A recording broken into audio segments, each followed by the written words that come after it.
Good afternoon, Rick. Hello. Hello. Hello, everyone. Sarah and Rick here. We're so glad that you are here with us. And let me put show something here.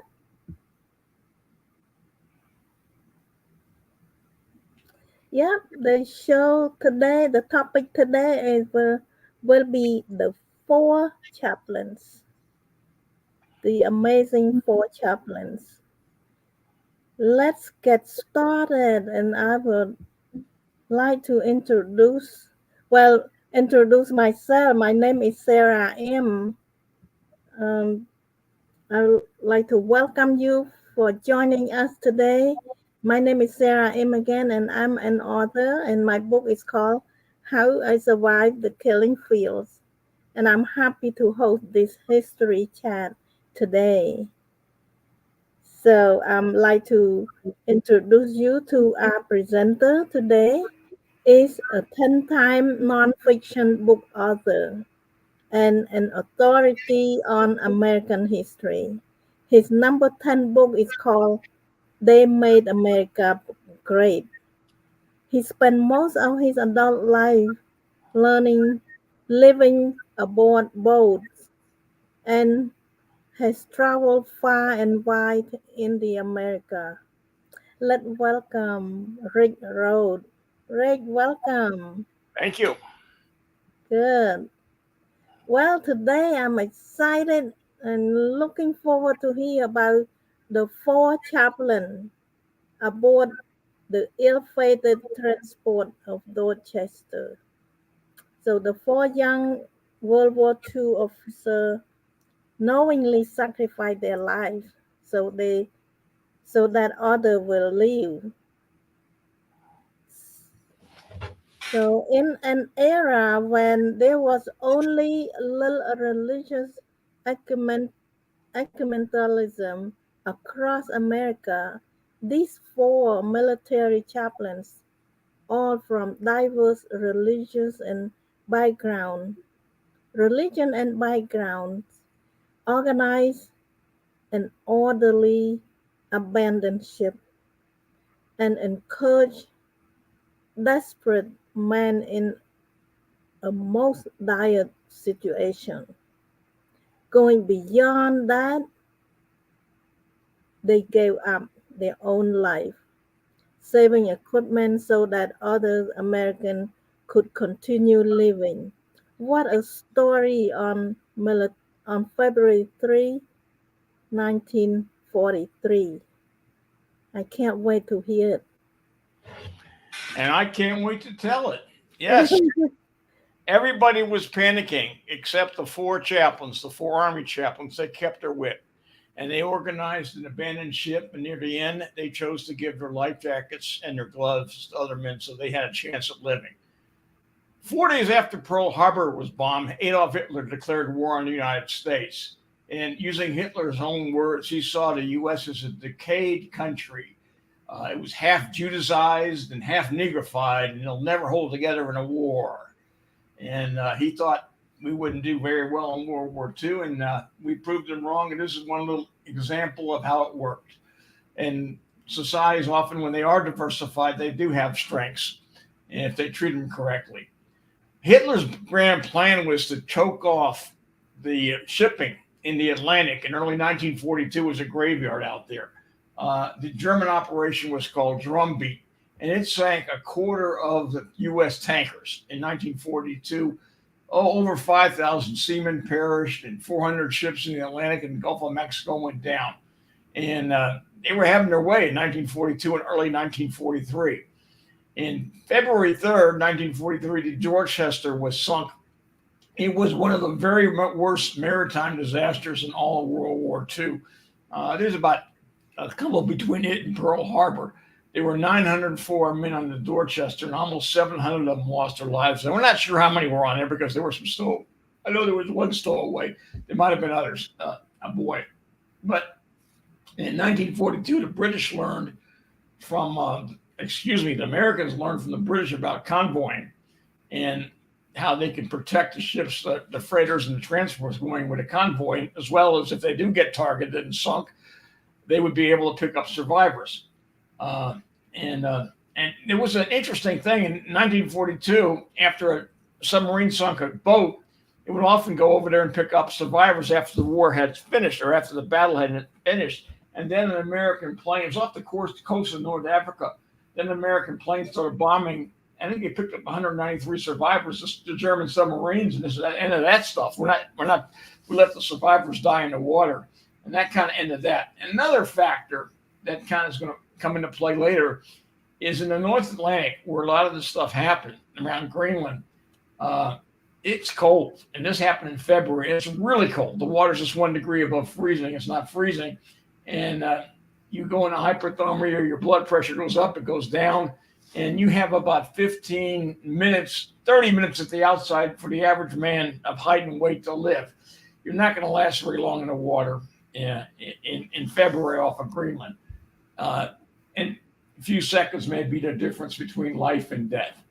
And in January 1943, there was a U-boat, a German U-boat, U-223. It had orders to stop Allied shipping off Greenland. And it was kind of anxious. It was not part of a wolf pack. It was going out on its own. It was one of its first missions. And it wanted to go out and make a name for itself. Now, let me talk a little about the Dorchester, the ship. It was built, as launched in 1926 as a cruise liner for about 314 people, vacationers. It was 368 feet long, and it was not built for war. And by 1942, many people said it was ready for the scrap heap. And a few people on the dock said, that damn thing's never going to make it to Greenland. And it could not go very fast. It only go about 13 knots, and it was carrying 3 times as many as it was supposed to carry, designed to carry. But the Dorchester had made 5 earlier trips overseas. And as the U.S. chaplains correctly pointed out, well, it had made 5 trips. It'll probably make a 6th trip successfully. And one of its sister ships, the Chatham, it was hit in August of 42 by a torpedo, not far, a little bit further south, and the weather was a little warmer in August. And these ships did have a escort or transport and a convoy, and 569 people were saved, and only 26 were lost on the Chatham when it was torpedoed, because it was in a convoy. So, the thing was going to be that bad. And let me talk about the 4 chaplains. In 1943, in America, Protestants didn't talk to Catholics. Catholics and Protestants didn't talk to Jews. We were very unecumenical, a very unecumenical society. Like now we have a lot of ecumenicalism. I think that's good. And in the 1940s, though, the military was always slightly ahead of civilian society in a lot of things in relationship to chaplains, Protestants, Jews, and that type of thing. Well, they all trained rabbis, ministers, and priests in Massachusetts, Camp Miles Standish. And they were all first lieutenants when they were training, or the junior officer. And they learned also, they had to do things other soldiers did. They learned military law, map reading, chemical warfare, defense, PE, and much more. And let me talk about the 4 chaplains. The most senior one was a fellow named George Fox. He was still a first lieutenant, though. And he had a rough childhood. His dad was not very nice, and he was born a Catholic, but decided to say heck with the Catholics and became a Protestant, a Methodist, as a matter of fact. And he spent much of his youth in libraries memorizing Lincoln's Gettysburg Address, and he much identified with Abraham Lincoln, since he too had a difficult childhood. And he, running away from his family, he lied about his age so he could fight in World War I. And he enlisted at 17, and he was on the front lines of World War I, taking an ambulance around. And there was a soldier there was a mustard gas attack. And as a wounded soldier, he gave his mask off to the other soldier, and he in turn suffered lung damage for that. Another time later in World War I, he's in a makeshift army hospital, and a German shell hits it, and the roof comes down on top of him, and he breaks his back. And he spent 18 months, in the trenches in World War I. Got the Silver Star, Purple Heart, Fred's Autograph. After the war, he fell in love, married his wife Isidore, and they had a pretty austere life, sacrificing. And when we were in World War II, when Pearl Harbor was bombed, he had to do something and enlisted in chaplain school. And his son, at the very same time, his son Wyatt enlisted in the Marine Corps on the exact same day. The second chaplain was a rabbi, Rabbi Alex Good. And they often taunted him. He grew up in Washington, D.C. and New York City, and he taunted him as that Jew boy. And he was in D.C. witnessing the tomb of the ceremony of the unknown soldier after World War I, and he was very moved, very touched. And he was also an avid reader, and he could retain 500 pages of book at once, and he was also a good athlete. And his parents thought he'd be an engineer and make a lot of money as an engineer. But he went to college to be a rabbi and went to school in Cincinnati and met his love, Teresa. And he was near York, Pennsylvania was their first synagogue. And he was going to Johns Hopkins in the evenings getting his PhD. He was living on a shoestring too. And he was aware, as a Jewish man, he was aware of what Hitler was doing to the Jews. And he thought, this is good. And as soon as Pearl Harbor was hit, he too enlisted went for Army officer training as a chaplain. The third chaplain was a fellow named Clark Pohl, and his dad was a famous radio minister out of Columbus, Ohio. And he was the only one that wasn't really poor. And he came from a little better circumstances. And he always liked debating, and his parents thought he was going to become a lawyer. And after his father returned from World War I, his mother died, and he wrote a very touching poem about her. And he was always, I guess he would say the most introspective of the chaplains. He was always studying people's problems, and at school he was doing that more than studying academics. He was he grew up a little different than the others, but he was a good guy. They're all great guys. And at the beginning of World War II, he was living in Auburndale, Massachusetts. And he saw the wars necessary. And his father, who was a chaplain in World War I, said, Clark, you don't want to go. It's dangerous. He knew that rate for chaplains was pretty high. And Clark decided he was going to go anyway. So he went as a chaplain as World War II was starting. The fourth chaplain was the Catholic priest. His name was John Washington. He grew up in Newark, New Jersey. He almost lost an eye as a child when a BB gun accident hit him in the eye, and he had to wear glasses. And when he played catcher in baseball, and we played baseball, he had glasses. He wanted to play as the catcher so no one noticed his glasses. And then his younger sister passed away. Then his father passed away, and he almost died of a fever. And he said, "Why did my sister go and I didn't go?" He was, he was thinking about it, and he was pensive too. And he went to college at Seton Hall. And then when he became a Catholic priest, he had very short sermons, and he did not like pompous people. It's a great story, but take too long to tell, about how he basically thought of weird people that thought too much of themselves. And then when the war hit, he wanted to be a Navy chaplain. So he took the eye test, and when he went to his bad eye, he flunked. He couldn't see that well out of it at all. So somebody said, "Why don't you join the Army and cover up that eye twice, same eye.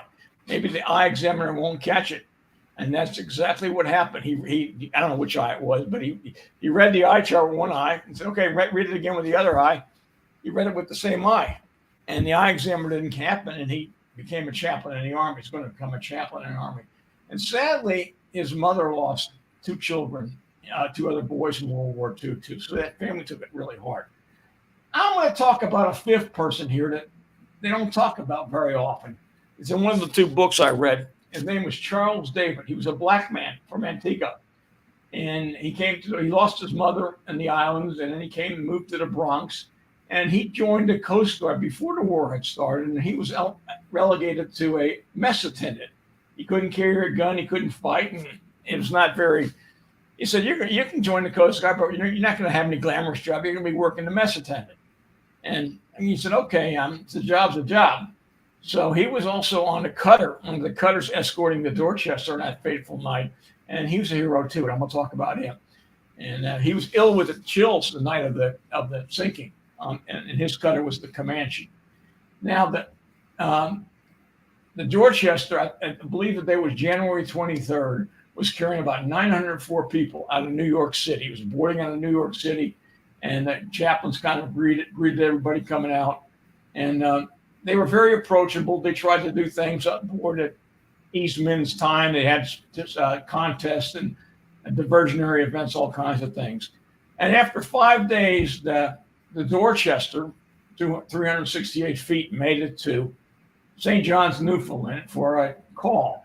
Now, the passage was pretty uneventful. It was a large convoy, 50 ships in the convoy from New York City to St. John's, Newfoundland. And when people got to Newfoundland, that ship's never going to make it to Greenland. And another thing too, they didn't tell a lot of the soldiers where they're going because there were German spies everywhere, especially in places like St. John's, Newfoundland, and Halifax, Nova Scotia. So the men didn't know, but when they came off the ship and knew St. John's, the little kids knew they were going to Greenland. So you tell me the German spies didn't have a good idea where they're going? No, they did. And the spies knew, and they were talking radio contact to the U-boat command and telling them, well, there's a convoy of, they said 5 or 6 ships with a big one, the Dorchester, going out. And it was leaving, I don't know, late. It was very late January 1943, heading to Newfoundland. And there was 5. There were 3 Coast Guard cutter escorts. The Tampa, which was the largest one, 240 feet. That Comanche, where Charles David was on, was 185 feet. And another one, the Escanaba, 185 feet. And there were 2 freighters involved in that. But the big ship, the huge one, was the Dorchester.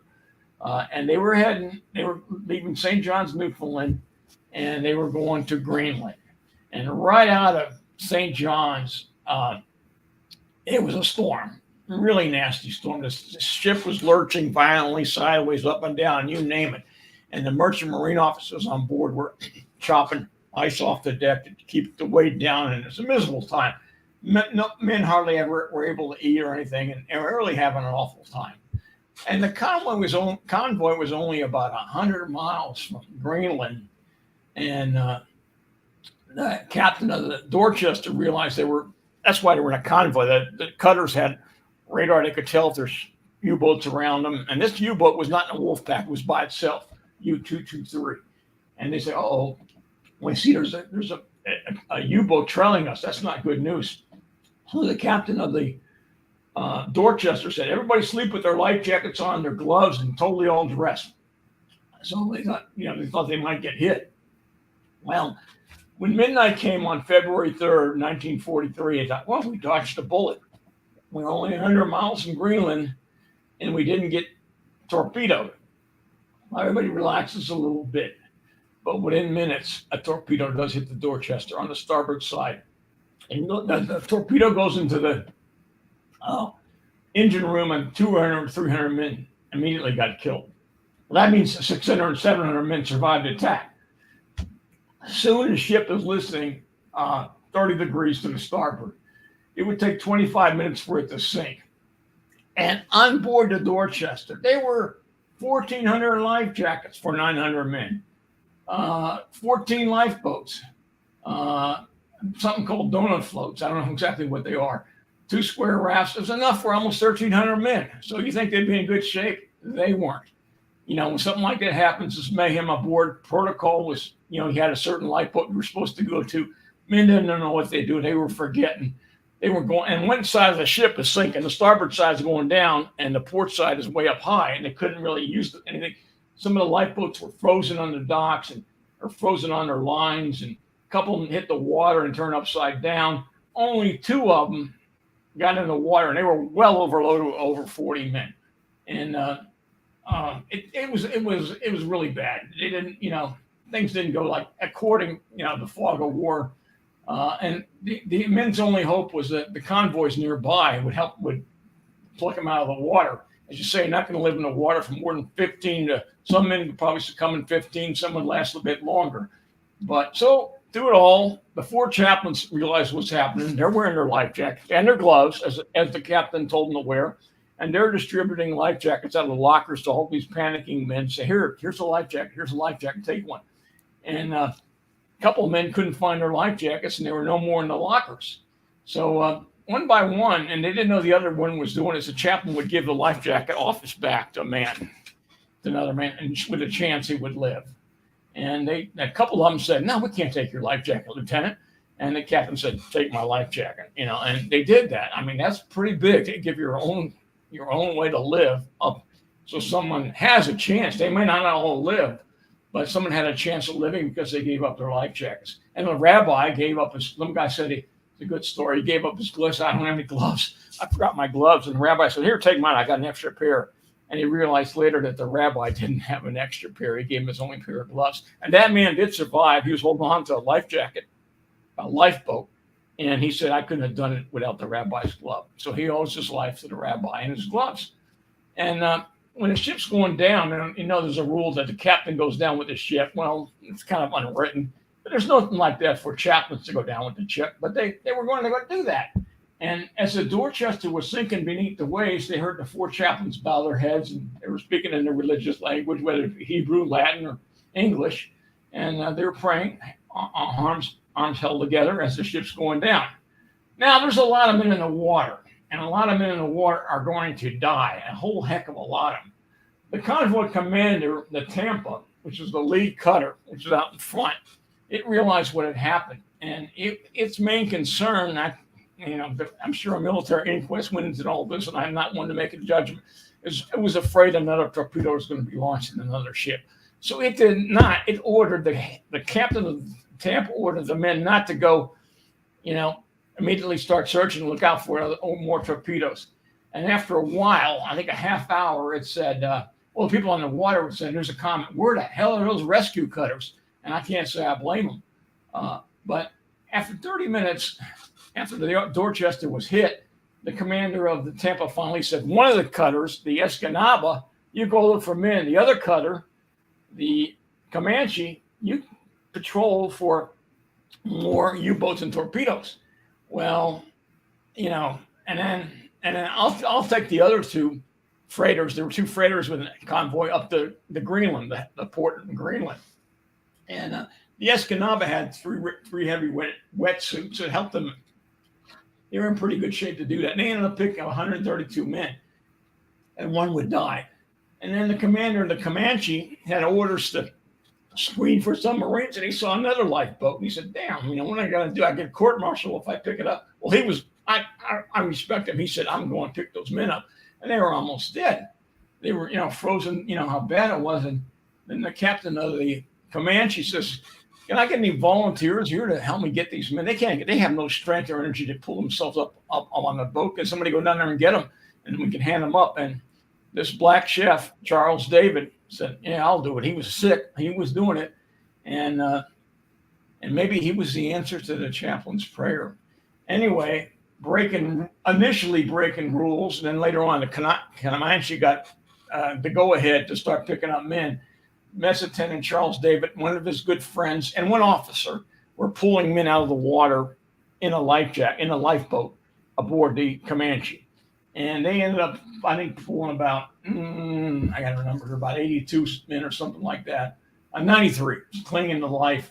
And this lowly black mass attendant, he gave everything. And they found more men in the water who were alive, believe it or not, after over a half hour, and they pulled them aboard. And sometimes they'd fall back, and Charles David would go in the water. He was a strong swimmer, go in the water and pull them out and get them going and get them back to life. And again, I think 1 person died that they pulled over on the Comanche after they were such bad shape.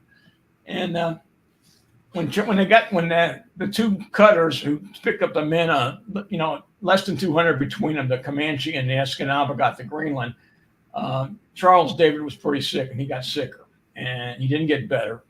And he got pneumonia, and he was gone. He died. He gave his life for Whiteman. He didn't know, doing his thing aboard the Comanche.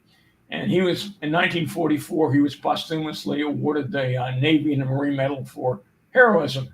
And 7 decades later, they recognized that Charles David was just as much a hero as a lot of other people. They named one of their the Coast Guard named one of their state-of-the-art Sentinel class cutters, the Charles W. David, former mess attendant, who did a hell of a great thing in February 1943. And let's go back to the night the Dorchester was sunk, and then she was in her final death throes. I want to read this here word for word. This is the end of it. A few survivors were able to witness the last moments of the 4 chaplains. Arms linked in prayer. It was only an ephemeral moment that could have lasted forever. and proved Hitler's master race BS was all but wrong. It showed us that there were elements in our humanity that were infinitely better.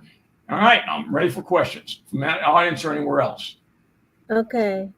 Yeah, I don't see any question from the from the audience, but I have some question for you. What Okay. what factor lead the four chaplains to join the army? Well, they were all very patriotic. You know, the Catholics, the Jews, and two Protestants, and Pearl Harbor. Pearl Harbor was hit, and that changed. You and I weren't quite around then, but that changed. People then at the time said, you know, we got to get into this effort. This is going to be a good war for something else, and it was. And Pearl Harbor, one answer was Pearl Harbor. You know. Okay, great. And today we call it ecumenical, but how strong was it in 1942? Well, ecumenicalism, when we have it today, was when different religions worked together for greater good. And it was not very strong in 1942. And again, I said the military is always ahead of its time, I think, in my opinion, having been in the military too.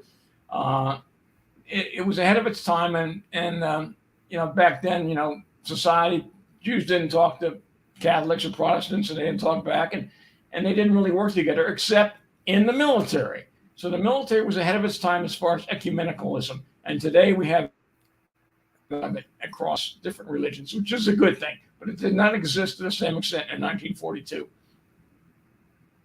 Okay, great. Thank you so much. And what was the eventual fate of the captain of that German U-boat that top that topped the Dorchester? Yeah, U-boat 223. You can Google it. It was about a year after it sunk to Dorchester. The crew had come and gone off of that, and it was sunk. Where I think it was in the North Sea, and it went down to the bottom. And the captain went somewhere else. He went to another ship. About a year, 2.5 years later, he was aboard another ship, and it got bombed. What I got here? He got bombed and was sent to the bottom. He was sent to the bottom. But there were, believe it or not, there were a few people on U-boat 223 who survived the war, and they had reunions, and they came, you know, even after this. So most of the people on U-223, the ship that lost it, were gone. But a few of them did survive. But the boat was gone and the captain was gone. But, you know, the war's over. And peace now. Yes. So that's what happened. Wow, amazing. Well, let me find a picture to show. The picture was so small, even though I enlarge it, it doesn't show well. Yeah, there's no picture, obviously. No, it was nighttime at 1 o'clock or 1:30 in the morning. So that's just a picture. There's a picture of four chaplains there. They're holding hands. They're not wearing life jackets. And that's the bow. The stern of the ship was the last thing to go down. The bow went down first, and they all moved to the stern. And you can see the water's coming up on them. They're wearing their coats, and they're about to go down, and their arms are linked in prayer. It's the four chaplains. And you can Google it. It's a great story. It's a true story. I remember hearing it about 20 years ago, not longer than that, probably 30 years ago. And I go, wow. And I read these two books on it, No Greater Glory. And I try to give it to, and this other one here, The Immortals. And The Immortals. And then No Greater Glory. I read two books on it. I might do this here. Okay. On the four chaplains. And it's a great story, a true story. And we made Hitler, you know, Hitler thought the master race was going to rule the world, rule everything. Well, not to that. I'm saying these people made an example of that. So anyway, I'd be happy to take any questions to the audience. Yeah. Audience, please post your question. We can see your question. Yeah, we don't see any question. Okay. But anyway, but thank you so much for this amazing story. Yeah. How people are so willing to give up their life for the benefit of others. Oh, we have one comment. It said that really good, really good. So, Thank you. You have any question? Post some more. Now, I got 2 books in me on this one. Wow. I could talk 2 hours on it, but I know that that Yeah.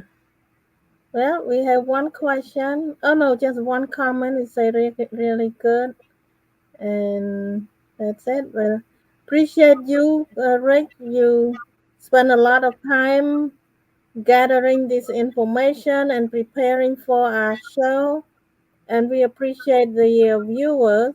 If you watch the on a replay, please put your comment so that we know there are some people who would like to listen to view this. Otherwise, we may not continue. So we just want to hear the input back from the viewer. All right. If no other question, we'll just want to say goodbye and wish you a wonderful evening. And we'll see you next month in September. yeah, I'll probably talk about something that has to do with 9/11. Right, September. Well, thank you so much, Rick. You take care. Thank Bye you. now.